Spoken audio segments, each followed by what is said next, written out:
धर्मस्य दर्पं दलयन्तम् उग्रं सत्यस्य मार्गं भुवि स्थापयन्तम् अज्ञाननाशे रवितुल्यतेजं प्रभु रामपालं च मनसा स्मरामि।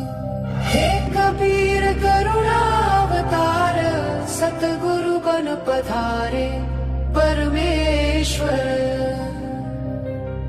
विश्वस्य उद्धारं युगप्रवर्तकम् ब्रह्माण्डमध्ये जयघोषनादम् कबीर तत्त्वं प्रकटीकरोन्तम् प्रभु रामपालं च मनसा स्मरामि।